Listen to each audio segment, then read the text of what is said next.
Yegereje amaso yaraheze mu kirere dore ko hajemo ibibazo byinshi. Umuhango wo gushyikiriza Bahavu imodoka ye ukaba wabereye ku biro bya kompanyi ya Ndoli Safaris. Iyi kompanyi ni nayo yatanze iki gihembo.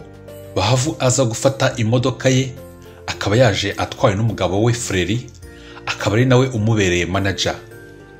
Bategereje amasaha agera kuri 2 bategereje gushyira umukono ku masezerano abahesha imodoka.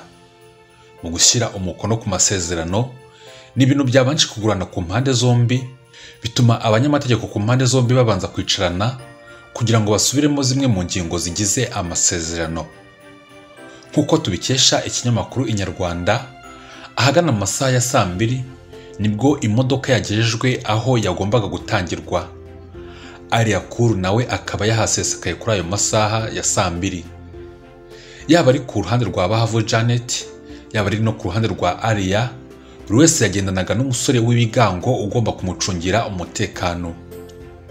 Ikigaragara nuko byarangiye hari ibyo bemeranyijweho, kuko n'ubundi urufunguzo ndetse na carte jaune by'imodoka byarangiye bihawe Bahavu ahagana mu masaha ya 4.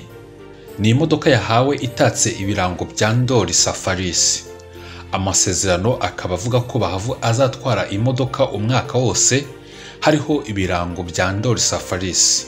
Iki nicyo n'ubundi cyari cyaratumye atinda guhabwa iyi modoka, dore ko we atashakaga guhabwa imodoka iriho ibirango bya Ndoli Safaris.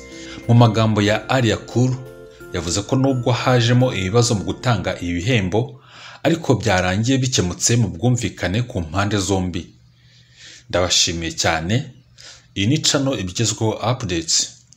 Naho ubutaha.